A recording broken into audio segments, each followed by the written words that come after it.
Everybody, it's Brett from Voxglitch, and I am going to introduce you to the upcoming Voxglitch Strata module. It is a spectral synthesis with different layers that you can use to shape sound. So I have it hooked up to my output through left and right out here, and then I have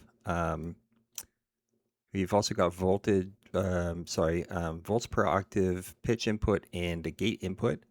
You typically use those if you're driving it through an external sequencer or whatever.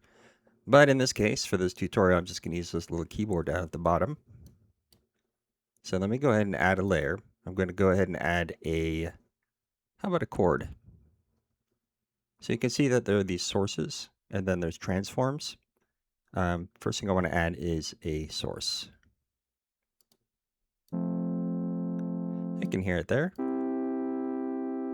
Now over at the right, we have up at the top, we have document. This is sort of global stuff. So you have your loop start and loop end, pitch base, and stuff like that.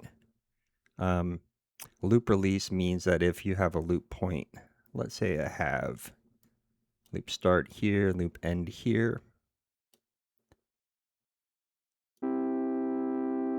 Once it starts to loop, when I release the key, it'll actually use the looping audio as opposed to continuing through the patch. And that's really handy if your loop start and loop end are really near the end of the patch. Otherwise, it could be kind of abrupt. All right, enough of that. Scrolling down, it shows you that the chord layer is selected. The blend mode defaults to add. And then you have parameters for this specific type of layer. In this case, the chord layer. Let's see if we can hear any of this. You can hear the chord itself is changing. Tilt. Makes it muffled. Or really bright. Great. So let me go ahead and delete that and add a string.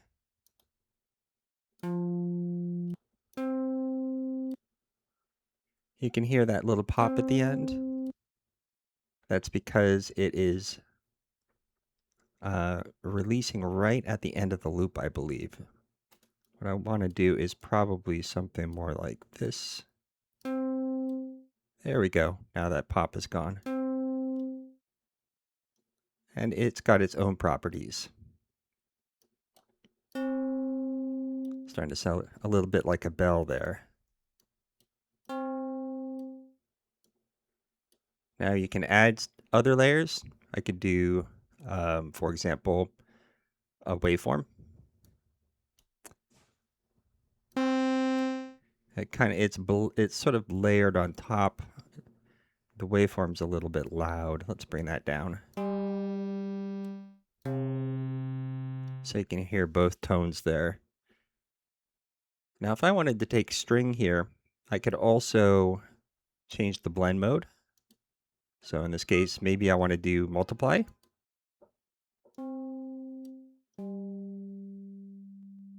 Or difference. You get sort of a tonal difference there. And that can really get interesting with things like noise bands, where you might want to use the noise band to blend the tone. So let's try gate. Okay, that's not that interesting. Kind of noisy. That's kind of interesting. So you have also, down at the bottom, you've got transforms. So spectral delay is an exciting one. Let's get rid of that noise band. Give it some feedback.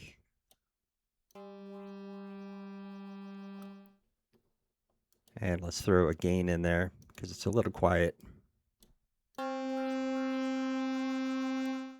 Great.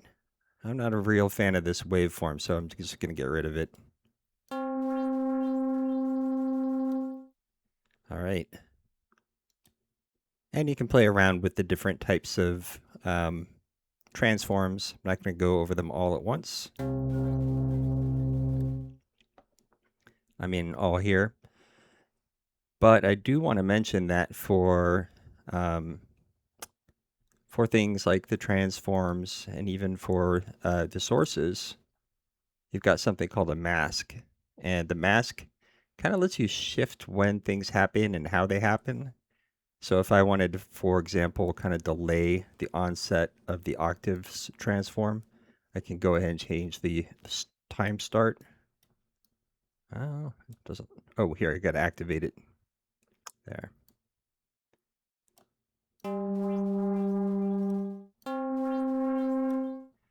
Let's try less fade and set it out a little bit further. I'm not sure if you can hear that. But you can hear that kind of second sound kind of pop in.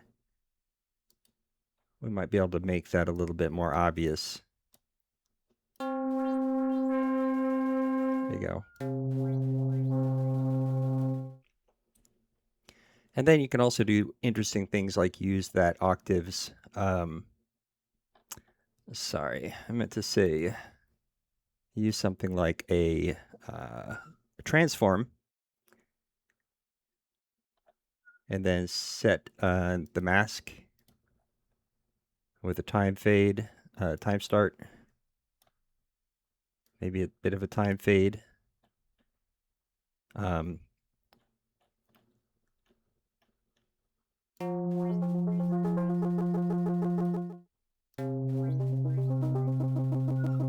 You can hear that kind of like nasty loop there. I think one way to get rid of that, if you just don't want the loop, is to throw both the loop end and loop start at the end.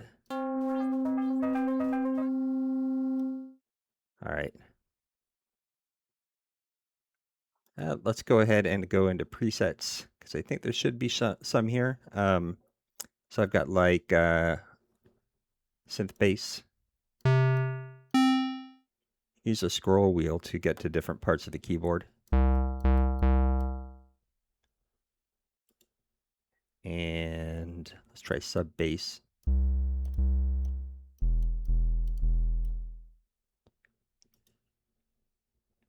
And maybe one more. Tone dancer.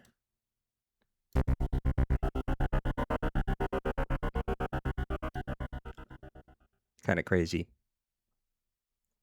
And so this one uses this chop. If I get rid of it, it changes the tone quite a bit.